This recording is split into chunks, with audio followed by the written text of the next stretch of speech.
Good morning and welcome. My name is Megan Lancaster and I will be service coordinating today.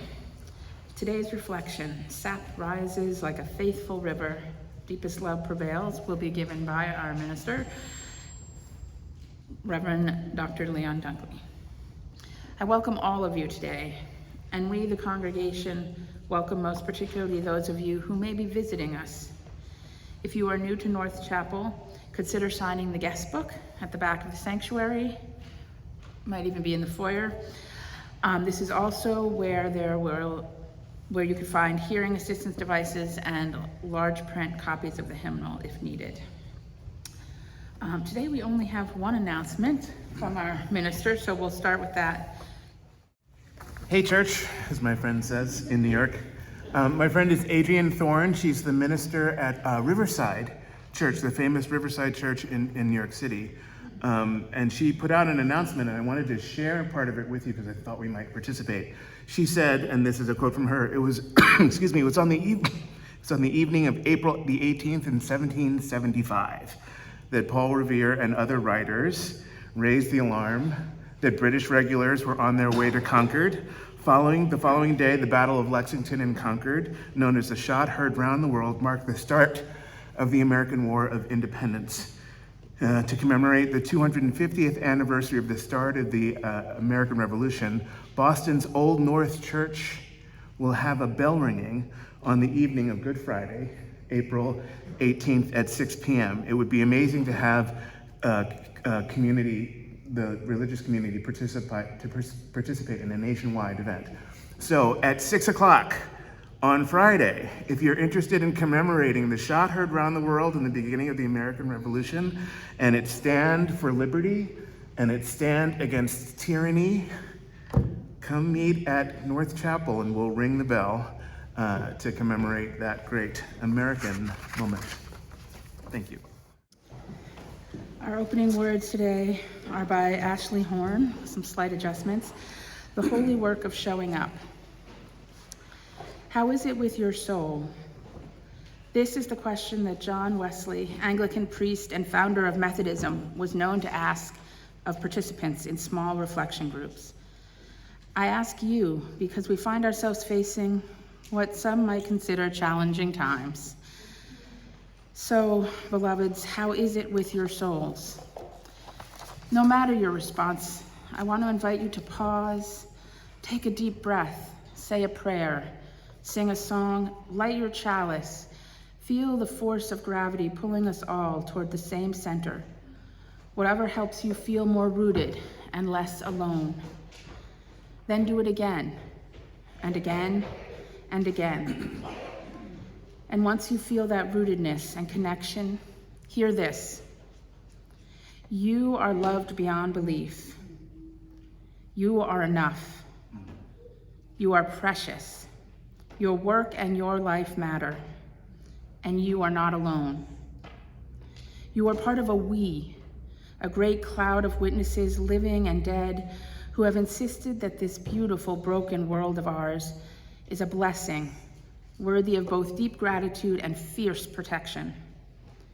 Our ancestors and our descendants are beckoning us, compelling us onward toward greater connection, greater compassion, greater commitment to one another and to the earth.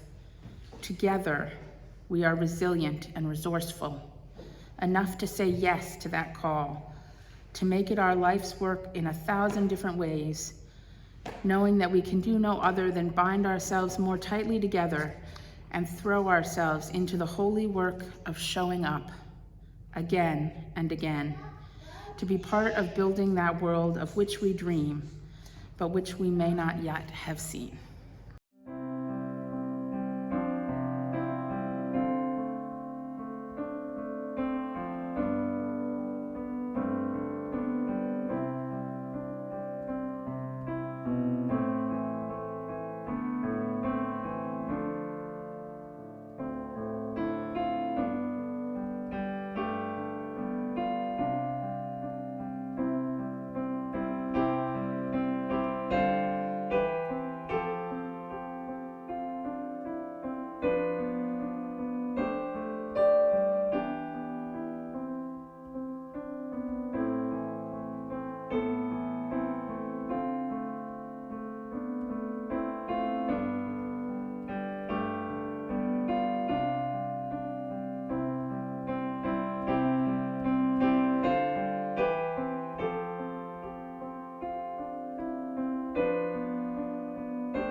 Good morning and good Sunday. I hope that this new day finds you well.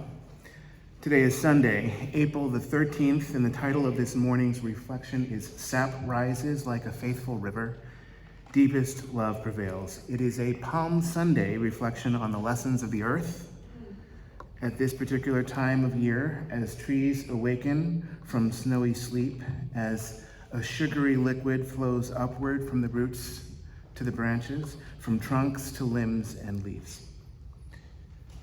A sweetness rises up in us with music, as beautiful as we are hearing these days. A sweetness also rises in us, a revolutionary river rises within us and resists that which injures life. Sap rises, river rises to nurture what is best in us, to wash us clean, and to sustain us all. What does it mean to rise up faithfully in the name of love? Might this feel familiar somehow? Might it feel like coming home? Might it feel like some kind of sacred returning? Sometimes we sing of such returning. In folk music, we sing, and when we do, it feels good to us. Getting back to the beauty of what was is such an attractive energy. It is seductive, it is dreamy. It's fantastic in heart and in mind and soul, and the artists write about it and sing about it and dance its rhythms, because remembering beauty is always such a good balm for the soul. If I could go down now while the whole town is sleeping and see the sun creeping up on the hill, yeah, I know the river and the railroad would run through the valley still. James Taylor remembers what it was like in his hometown. He invites us to remember with him. I guess it never was much to look at, he writes. Just a one-horse town, the kind of place that young people want to leave today, with storefronts pretty much boarded up and Main Street pretty much closed down. But the church bells still ring on Sunday, and the old folks still go, and the young ones listen on the radio. Well, they listen on the internet these days, as it turns out, on the YouTube channel and on our website. Thank you to Joanne. In fact, Joanne and I had a conversation this week with a young man who enjoys North Chapel. He's interested in becoming a member, and he had a few questions about the process.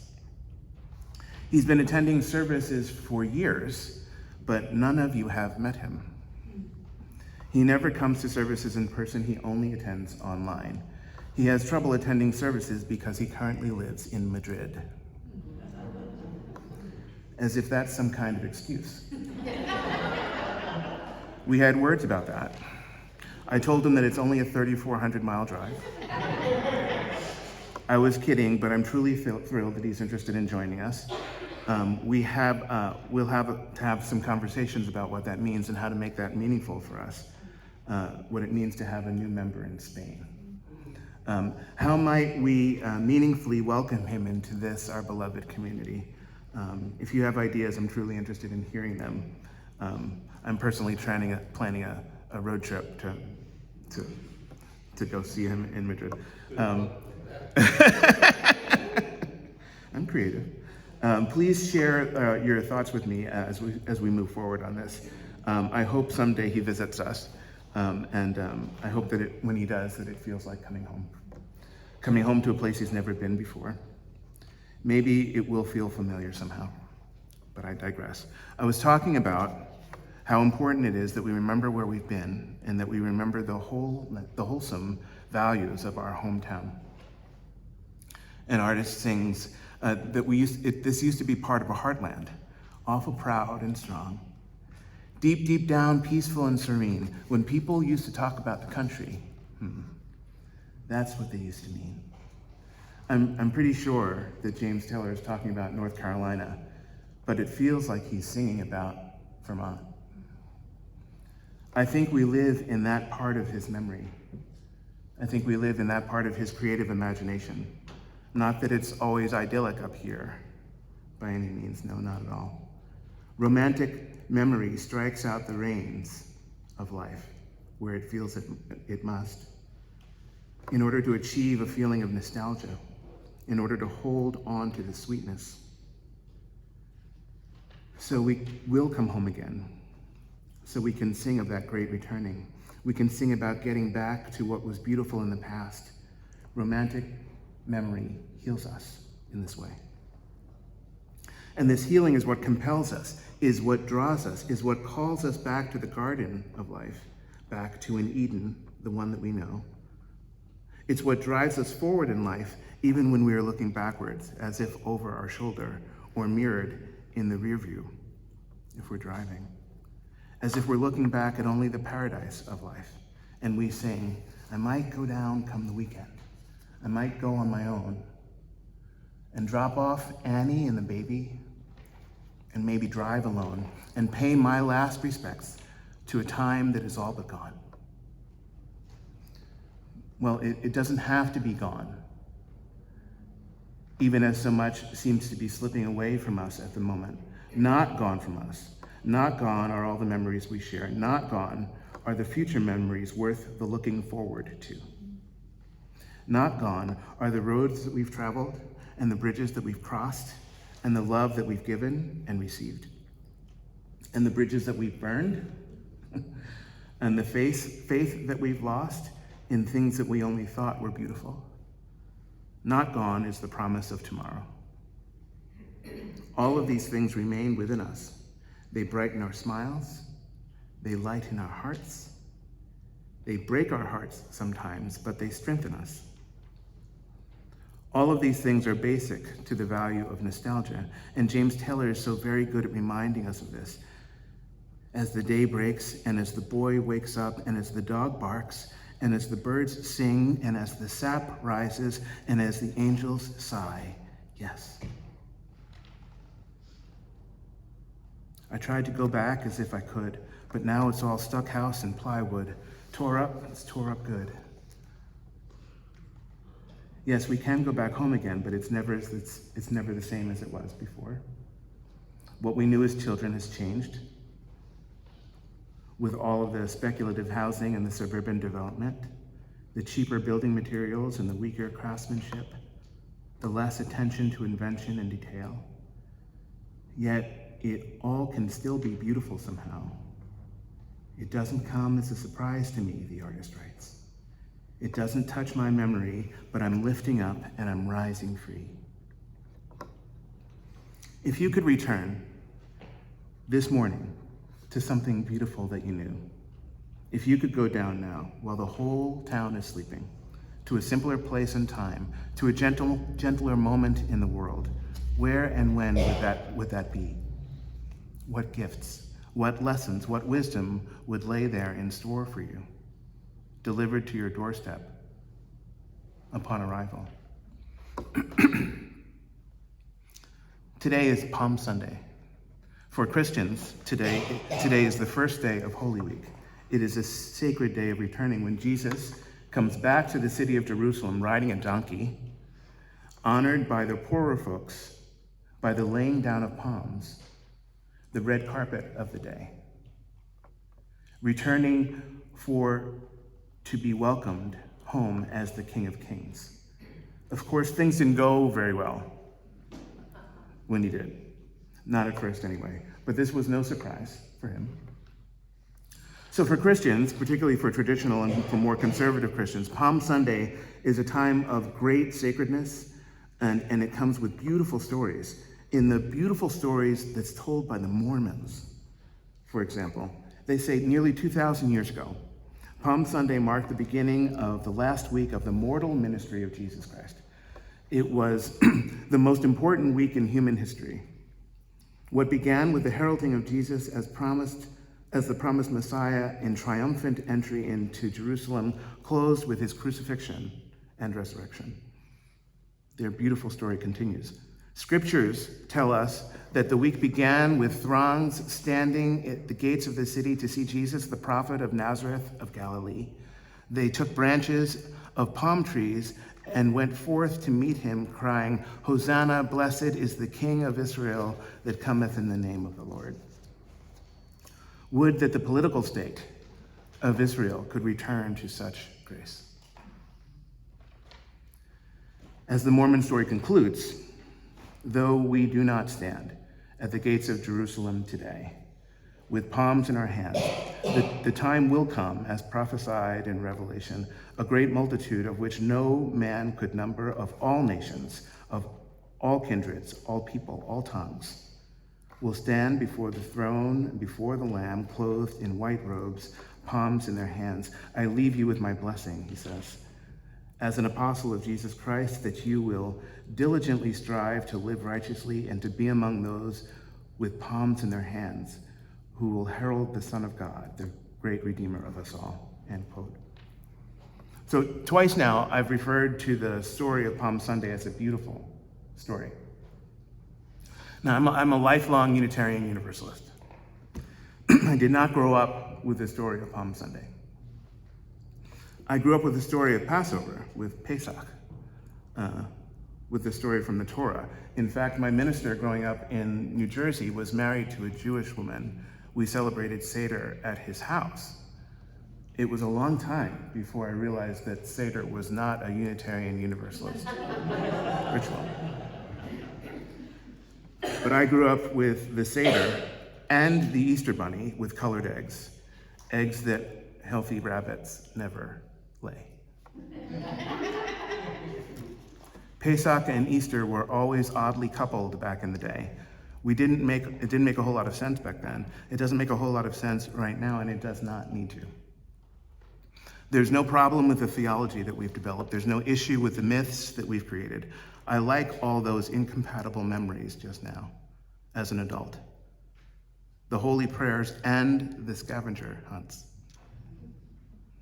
We played some of the music that we were supposed to play. We told some of the stories that we were supposed to tell to serve the holiday as best we could, and that was fine. It was enough.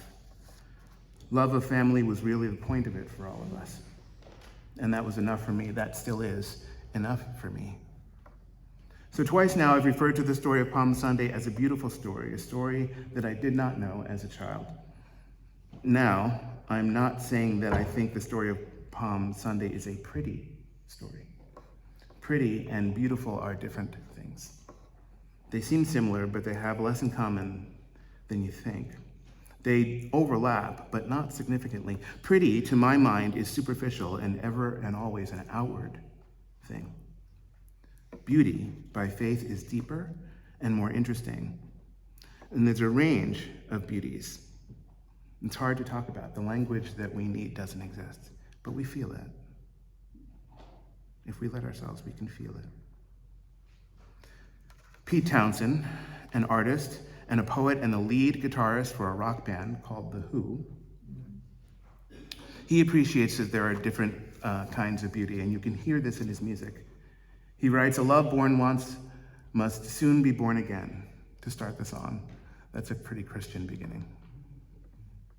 Later in the songs, he says, he departs from the sort of Christian orientation of his tune, and he starts to compare the holy feeling that he has in his heart to unrequited love. He says, "I always wanted to be matched with her, but her beauty was so different to mine.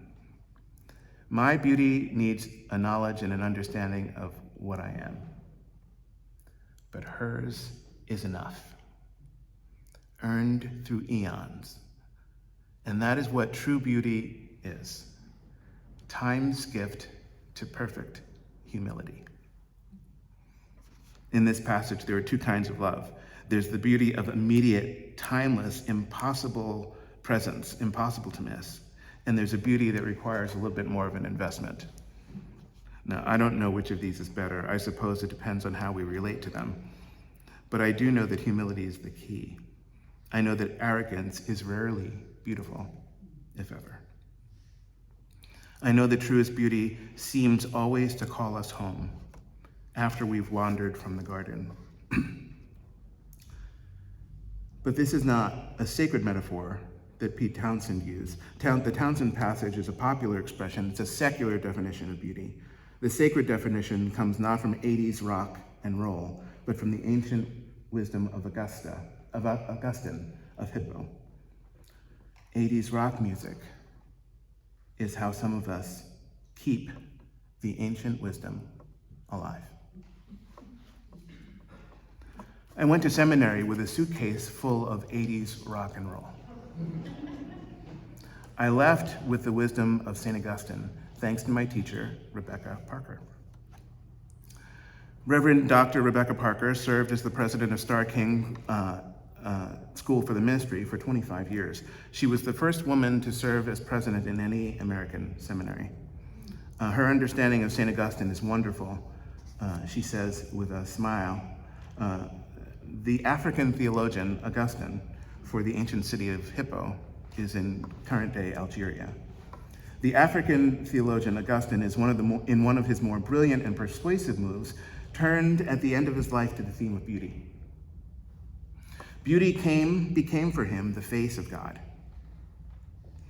Augustine taught that the rhythms of music and poetry were echoes or analogs of the presence of divine creativity and grace at work at the heart of all existence. I am forever moved by the teaching and the theology of Rebecca Parker. For me, her understanding of the holy is straight up rock and roll. Dr. Parker continues, by feeling and hearing music and poetry, the sound of the cello, she's a cellist, the voice of two singing in harmony, the textures of the guitar. By feeling and hearing these things, the soul could be drawn back into right relationship with the holy. Desire could be awakened by delight, and the meaning of desire, Augustine said, was that all longing, all restlessness, ultimately led us home to God, end quote. For me, coming home is what true beauty really is. And I need both Pete Townsend and Rebecca Parker to get me there. Their understandings of beauty, linked, help me to understand soul level deep what it means to return to the holy city within, what it means to be led home to God. Not back to Jerusalem, the contemporary city, the city that's 50 miles away from Gaza, the very Gaza that is currently being bombed out of existence, that is currently being bombed back into antiquity. Not Jerusalem, the contemporary city, but Yerushalayim, the ancient city, the sacred city that still lives within us all. Jerusalem, Yerushalayim, is a combination of two words, Jireh, which means the Lord will see or the Lord will provide, and Shalem, which means peace or wholeness. Shalem, or Jerusalem. This ancient city of peace lives not just in romantic memory, but here and now, it lives within us. This spiritually new Jerusalem. Have we forgotten that we are a holy city? We together. Have we left this city? Have we wandered away? What would it mean to come back home? I raise rhetorical questions here, but it would be lovely were we to answer them. It might improve our lives if we were to answer them. It might deepen our faith. It might brighten our smile. It might lighten the loads that we carry. Unitarian Universalism doesn't always deepen our faith with doctrine, with biblical teachings. In fact, we often do a lot to cheapen it. So I missed the kids last week, and I was so sad to miss them. The hardest part about going to Virginia was missing out on that service. I heard that I missed out on a lot of special things, confetti and bubbles and cartwheels and lasers and smoke machines and flamethrowers. I'm sad to have missed that, but I'm so glad that I went. I want to share just a few things about that moment that are important. The main question before the body of ministers, 75 ministers gathered in Fairfax, Virginia, to talk about what it means to be an effective Unitarian Universalist minister right now, at this moment in the world with our political situation. we put the central question before the two main speakers, which were Rebecca Parker and a woman named Cheryl Walker, who was the president of the Ministers Association years ago. Is Unitarian Universalist faith actually a religion? When this is discussed among professionals, like people in the councils of churches and states across the country, they notice that we don't have a dogma. There's no one here telling you what to believe. And for this, many councils of churches do not consider Unitarian Universalism to be a religion. So they were discussing that, is Unitarian Universalism actually a religion? Cheryl said no, but Rebecca said yes. And she said yes in this way. She said, and these are her words, "We laughed," she and Cheryl. "We fought and we disagreed about some things. Cheryl says that we don't have a theology, and I disagree. And I kind of agree with that, but I totally agree that it's much better to talk about this as if we truly have a religion." She defined that religion in this way. She said,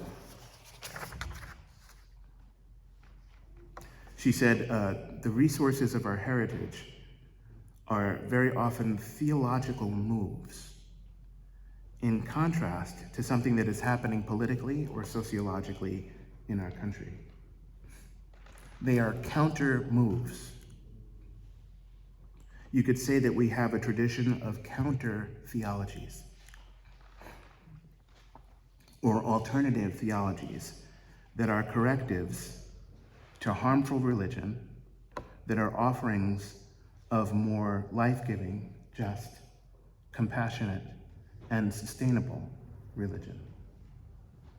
Now, the Council of Churches might be jeopardizing us or challenging us about whether or not we are a faith, but it seems to me, with leaders that question openly the value of empathy, that our religion, meaning that which connects us, that's what religion means.